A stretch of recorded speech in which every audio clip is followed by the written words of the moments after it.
ഓർമ്മയിലെന്നും MT Vasudevan Nair. രസതന്ത്രത്തിൽ ബിരുദമെടുത്ത ഒരാൾ പിന്നീട് മലയാള സാഹിത്യത്തിന്റെ രസതന്ത്രത്തിന്റെ നാനാ വഴികളിലൂടെ നാം ഓരോരുത്തരെയും കൈപിടിച്ച് നടത്തിയതിന്റെ ഓർമ്മകൾ തുടരുന്നു. വളർത്തുമൃഗങ്ങളിൽ പാട്ടെഴുതിയ കഥ, അപ്പോൾ ഇങ്ങനെ ശുഭരാത്രി എന്ന് വെച്ചാൽ ഊരുതൊണ്ടുമൊരു ഏകാന്ത പഥികന് കാവൽ നിൽക്കും താരസഖികളെ നിങ്ങൾക്ക് നന്ദി എന്നൊക്കെയുള്ള വരികളാണ്. അപ്പോൾ അത് ചോദിച്ചു. അപ്പോൾ അദ്ദേഹം പറഞ്ഞത് അതെൻ്റെ ഒരു മേഖലയല്ല. നമുക്ക് തോന്നുമല്ലോ എന്താണ് പിന്നെ MT സാറ് പാട്ട് എഴുതാഞ്ഞതെന്ന്. അപ്പോൾ അദ്ദേഹം പറഞ്ഞത് എൻ്റെ ഒരു മേഖലയല്ല, എനിക്കിഷ്ടമുണ്ട്, കവിതയായിരുന്നു. അപ്പോൾ കുറേ അക്കിത്തത്തിനെ പറ്റിയിട്ട് പറഞ്ഞു. കവിത എഴുതണം എന്നുള്ളതായിരുന്നു ആഗ്രഹം എന്ന് പറഞ്ഞു. പക്ഷെ അതെൻ്റെ മേഖലയല്ല. ഇത് ഒരു സിനിമ തുടങ്ങുന്ന സമയമായിട്ട് ഇപ്പോൾ എന്നിട്ട് അദ്ദേഹം പറഞ്ഞൊരു ഉദാഹരണം, നിങ്ങളും ഇപ്പോൾ നമ്മൾ പാട്ട് എഴുതുന്ന സമയത്ത് ചിലപ്പോൾ അത് ശരിയാവാത്ത വരും. ഇതൊരു വൈബിലാണല്ലോ വരുന്നത്. അങ്ങനെ ഒരു ഗാനരചയിതാവ് തുടങ്ങി അത് ശരിയാവാത്തൊരവസ്ഥ വന്നു. ഷൂട്ട് തുടങ്ങുമായി. അങ്ങനെ രണ്ടും കൽപ്പിച്ചിട്ടാണ് അതിലെ 4 പാട്ടുകൾ എഴുതിയത് എന്ന് തോന്നുന്നു. ഒരു മുറി കണ്ണാടി ഗംഭീര പാട്ടാണ്. ഇതന്നെ എന്ത് ഗംഭീര പാട്ടാ. ഈ ശുഭരാത്രി എന്ന് പറയുന്ന പാട്ടില് പകലുകൾ വെള്ളിൽ പറവകൾ പോലെ എന്നൊക്കെ പറഞ്ഞിട്ട് മുടിയഴിച്ച തന്ത്രികൾ, അതെ, മുടിയഴിച്ച മറ്റേ വേഷക്കാരൻ സ്വപ്നം തേടി ഉറങ്ങി.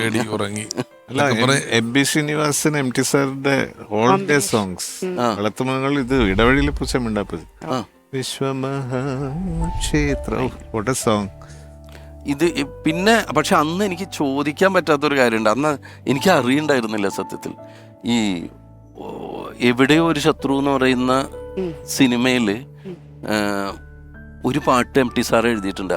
ഹരിഹരൻ സാറിന്റെ സിനിമ തന്നെയാണ്, 82-ലൊറ്റെയാന്ന് തോന്നുന്നു. അതല്ലേ 7ാമത്തെ വരവ് എന്ന് പറഞ്ഞ് പിന്നീട് വന്ന പടം. എവിടെയോ ഒരു ശത്രു സുകുമാരനും കേട്ട് ഷൂട്ട് ചെയ്ത് വേണുഗോപാൽ സാറും ആരുമായിട്ട് ചെയ്തിട്ട് പിന്നീട് അത് 7ാമത്തെ വരവ് എന്ന് പറഞ്ഞ് വന്നിട്ടുണ്ട്. അല്ല, അന്ന് നിൽക്കുന്നതിന് മുമ്പേ MB ശ്രീനിവാസൻ സാറ് പൊന്നില്ലാതെ പൂവില്ലാതെ വന്നതിന് മാപ്പ് തരൂ എന്നൊക്കെ പറഞ്ഞിട്ട് ഒരു പാട്ട് എഴുതിയിട്ടുണ്ട്.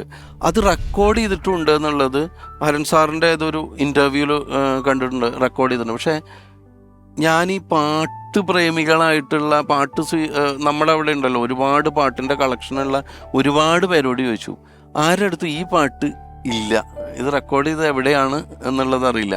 അങ്ങനെ ഒരു പാട്ട് കൂടി അദ്ദേഹത്തിന്റെ ഉണ്ട്. അല്ല, അതിന്റെ ഫുട്ടേജും ഇല്ല എന്നാണ് ഞാൻ ഞങ്ങള് ഈ 7ാമത്തെ വരെ ചെയ്തതിന് മുമ്പേ സാറ് പറഞ്ഞിരുന്നു ആ ഷൂട്ട് ചെയ്ത് ഫിനിഷ് ദ ഫിലിം അവർക്ക് റിലീസ് ചെയ്യാൻ പറ്റില്ല. ഇപ്പം ഹരിനാരായണൻ കഥ പറഞ്ഞല്ലോ, ഹരിനാരായണനെ പരിചയപ്പെടുത്തി തന്ന ഒരാളെ കുറിച്ച്. അങ്ങനെ ഈ MT സാറിനെ പരിചയപ്പെട്ടിട്ടുള്ള പലരും, ഇപ്പം പതഞ്ജലി ജ്യോതിഷാണെങ്കിലും ശരി, ഇവരുടെയൊക്കെ പറയുന്ന ഒരു പേരാണ് ഈ പെപ്പിൻ തോമസ്. കറണ്ട് ബുക്സിന്റെ പ്രധാനിയായിട്ടുള്ള ആളാണ്. ഇപ്പോൾ അദ്ദേഹം MT സാറിനെ കുറിച്ച് ശ്രീ പെപ്പിൻ തോമസ് ഓർക്കുന്നു. MTയും ഞാനും തമ്മിലുള്ള ബന്ധം, എൻ്റെ അപ്പൻ കറണ്ട് തോമസ് എന്ന് പറഞ്ഞ തോമസ് മുണ്ടശ്ശേരിയുടെ കൂടെയാണ് അപ്പനും MTയും ഒരുമിച്ച് വളർന്നു വന്നത്. MTയുടെ 4 കെട്ട് ആദ്യമായി 1958 ഈ തോമസ് മുണ്ടശ്ശേരിയാണ് പബ്ലിഷ് ചെയ്യുന്നത്. അന്ന് മുതലാണ് കറണ്ട് ബുക്സായിട്ടുള്ള ബന്ധം. അതിൻ്റെ തുടർച്ചയായി ഞാനും കറണ്ട് ബുക്സിൻ്റെ ിലേക്ക് വന്നപ്പോൾ എൻ്റെ ഫാദറിൻ്റെ മരണശേഷം MT സാറായിട്ട് അത്രയും അടുപ്പത്തിൽ വന്നു. പുസ്തക പ്രസാധകനും എഴുത്തുകാരനും പോലെയൊരു ബന്ധമല്ലായിരുന്നു, ഒരു അച്ഛനും മകനും പോലെയൊരു ബന്ധമായിരുന്നു എനിക്ക്.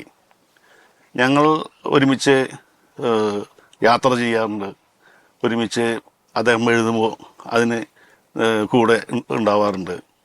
അങ്ങനെ വളരെ അടുപ്പമായിരുന്നു.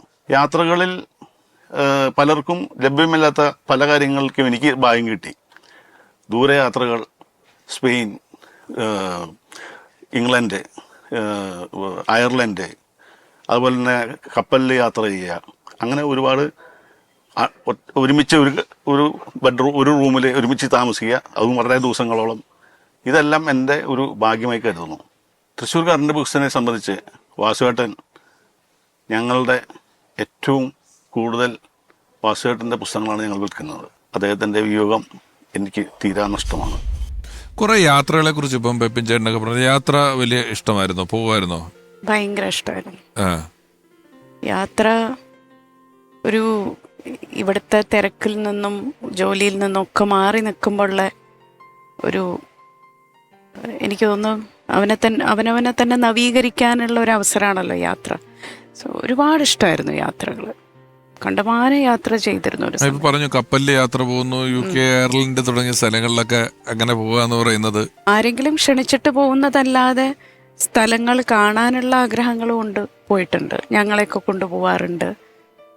എൻ്റെ ആദ്യത്തെ കേരളത്തിന് പുറത്തേക്കുള്ള യാത്ര 2.5 വയസ്സുള്ളപ്പോൾ മഞ്ഞൻ്റെ ഷൂട്ടിന് നൈനിറ്റാൾ, ആദ്യത്തെ യാത്ര. എനിക്ക് ഓർമ്മയില്ല, ഫോട്ടോസ് കാണുമ്പോഴേ അറിയുള്ളൂ.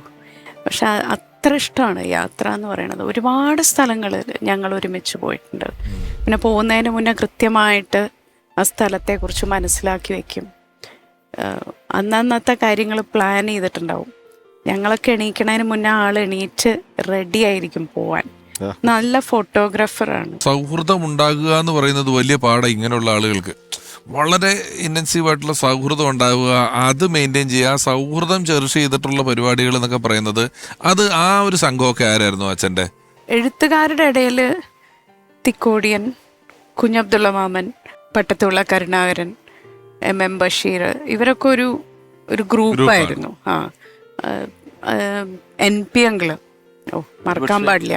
NP അങ്കിൾ ഒരുമിച്ച് നോവല് 2 പേര് ചേർന്ന് എഴുതുന്ന ഒരു പുസ്തകം എഴുതുക എന്നുള്ളത് അപൂർവമാണല്ലോ നമ്മുടെ എഴുതിയതല്ല. അപ്പൊ അത് ഞങ്ങള് ഇപ്പൊ NP അങ്കിളുടെ ഫാമിലിയും ഞങ്ങളുടെ ഫാമിലി, കുഞ്ഞബ്ദുള്ള മാമന്റെ ഫാമിലിയൊക്കെ ഒരു കുടുംബം പോലെയാണ് ഞങ്ങൾ കഴിഞ്ഞിരുന്നത് ഒരുപാട് കാലം. ഇപ്പോഴും അവരുടെ മക്കളായിട്ട് നമുക്ക് അടുപ്പമുണ്ട്. SK പൊറ്റക്കാടിനെ ഞാൻ കണ്ടിട്ടില്ല, പക്ഷെ അവരുടെ മകളായിട്ടൊക്കെ അടുപ്പുണ്ട്. അപ്പം ആ ഒരു കോഴിക്കോട്ടെ ആ ഒരു കൂട്ടായ്മ എന്തായാലും ഉണ്ടായിരുന്നു. പിന്നെ അതല്ലാതെ കുറേ നല്ല സുഹൃത്ത് ബന്ധങ്ങളുണ്ടായിരുന്നു അച്ഛന്. പക്ഷേ ഈ പറഞ്ഞ പോലെ വിരലിലെണ്ണാവുന്നവരാണെങ്കിലും വളരെ അടുത്ത ബന്ധമുള്ള ഒരു 5-6 ഫ്രണ്ട്സ് ഉണ്ടായിരുന്നു. ഇപ്പം ആരും ജീവിച്ചിരിപ്പില്ല. പക്ഷെ അവരാരും സാഹിത്യമായിട്ട് ഒരു ബന്ധമുള്ള ആളുകളല്ല, വായന മാത്രമുള്ള ആളുകളാണ്. പക്ഷെ എല്ലാവരും വേറെ വേറെ മേഖലയിലുള്ളായിരുന്ന ആളുകളാണ്. അപ്പം അങ്ങനെയുള്ള കുറച്ച് സുഹൃത്തുക്കൾ. അപ്പം അവരുടെ അടുത്തൊക്കെ ആകുമ്പോൾ വളരെ ഫ്രീ ആണ്, ഒരു ഇൻഹിബിഷൻസും ഇല്ലാതെ പെരുമാറുകയും അവരുടെയൊക്കെ വീടുകളിൽ പോയി ഞങ്ങൾ താമസിക്കുകയും ഒക്കെ ചെയ്തിട്ടുണ്ട്. അപ്പം ആ ഒരു ക്ലോസ് ഫ്രണ്ട്ഷിപ്പ് സർക്കിൾ എന്നും ഉണ്ടായിരുന്നു അച്ഛന്. തിരക്കഥാരംഗത്ത് സജീവമായ MT വാസുദേവൻ നായർ സാറുടെ ഒരുപക്ഷെ ഏറ്റവും കൂടുതൽ ചിത്രങ്ങൾ നിർമ്മിച്ച ആളുകളിൽ ഒരാൾ പ്രിയപ്പെട്ട 7 ആർട്സ് വിജയകുമാർ. എന്റെ അനുഭവത്തിൽ അദ്ദേഹം ഒരു ഗുരുനാഥനാണ്. കാരണം എന്റെ സിനിമ പ്രസ്ഥാനത്തിന്റെ തുടക്കവും അതിന് നിമിത്തമായതിനകത്തും അദ്ദേഹത്തിന്റെ ഒരു വലിയ പങ്കുണ്ട്. എന്റെ സുഹൃത്തും സുപരിചിതനുമായ Shri Hariharan sir, director Hariharan sir എന്നോട് സംസാരിച്ചു കൊടുത്ത് പറഞ്ഞു, നമുക്ക് സിനിമ എന്ന് പറയുന്നത് ഒരു ബിസിനസ് പുസ്തകമായിട്ട് കാണുകയാണെങ്കിൽ നമുക്ക് വേണ്ടത് ഇന്നത്തെ ട്രെൻഡിനനുസരിച്ചിട്ട് മലയാളത്തിന് അഭിമാനിക്കാവുന്ന സിനിമകൾ ഉണ്ടാക്കി അതിനെ ഒരു ബിസിനസ് മോഡിൽ കൂടെ ആക്കുന്നതാണ് അതിന്റെ ഒരു അപ്രോച്ച് കറക്റ്റ് ആയിട്ടുള്ളത്. ആ ഒരു വിശ്വാസം സത്യത്തിൽ MT സാറായിട്ടുള്ള മീറ്റിംഗിൽ നിന്നാണ് എനിക്ക് കിട്ടിയത്. അദ്ദേഹമാണ് ഈ 7 ആർട്സ് എന്ന പേര് പോലും കണ്ടെത്തുകയോ സജസ്റ്റ് ചെയ്യുകയോ ചെയ്യുകയും അത് കഴിഞ്ഞിട്ട് ഞങ്ങൾ പഞ്ചാഗ്നി, നഖക്ഷതങ്ങൾ അങ്ങനെയുള്ള 2 പടങ്ങളുടെ ഒരേ സമയത്താണ് MT സാറിന്റെ പ്രിപ്പറേഷൻ നടക്കുന്നത്. പഞ്ചാഗ്നി നമ്മൾ പ്രൊഡ്യൂസ് ചെയ്യുന്നു, നഖക്ഷതങ്ങൾ ഹരിഹരൻ സാറിന് പ്രൊഡ്യൂസ് ചെയ്യുന്നെങ്കിലും ഞാൻ അതിന്റെ കൂടെ പ്രൊഡ്യൂസർ, ഞാൻ ഡിസ്ട്രിബ്യൂട്ട് ചെയ്ത പടമാണ്. പക്ഷെ അതിന്റെ കൂടെ തന്നെ ഒന്ന് സാറിന്റെ ഒരു സഹകരണം. അത് കഴിഞ്ഞിട്ട് പിന്നെ പരിണയം, പിന്നെ സതയം, ഈ പടങ്ങൾ ചെയ്യുകയും അത് കൂടാതെ വൈശാലി, പിന്നെ ആ പടത്തിന്റെ ഒരു പ്ലാനിങ് മുതൽ MT സാർ തന്നെ പറഞ്ഞു, വിജയകുമാർ നമുക്കൊരു ടീമായിട്ട് ചെയ്യണം, ഞാൻ അതിന്റെ കൂടെയുണ്ട്. അങ്ങനെ ദയ, ഈ 2 പടങ്ങളും MT സാറിന് ഞാൻ അത് ഡിസ്ട്രിബ്യൂട്ട് ചെയ്തതിനുപരി ഞങ്ങൾ കൂടെ നിന്നിട്ട് ചെയ്ത പടങ്ങളാണ്. ഇതിനകത്തൊരു അനുഭവം കൂടിയുണ്ട്. MT സാറിന്റെ കൂടെ ഒരു പ്രോജക്റ്റിൽ അസോസിയേറ്റ് ചെയ്യുമ്പോൾ ആ ടോട്ടൽ പ്രോജക്റ്റ് അതിന്റെ ഒരു എക്സിക്യൂഷനകത്ത് നമുക്ക് ഭയങ്കര സന്തോഷമാണ്. അതുപോലെ അത് വളരെ ഡിസിപ്ലിൻഡ് ആയിരിക്കും. കാരണം സാറിന്റെ പ്രസൻസ് ഉള്ളപ്പോൾ തന്നെ whole thing becomes very disciplined, പിന്നെ very systematic, everything is okay, perfect production. ഇങ്ങനെയുള്ള ഒരു വലിയ അനുഭവം കിട്ടിയിട്ടുണ്ട് ഈ എന്റെ സിനിമാ വ്യവസായം.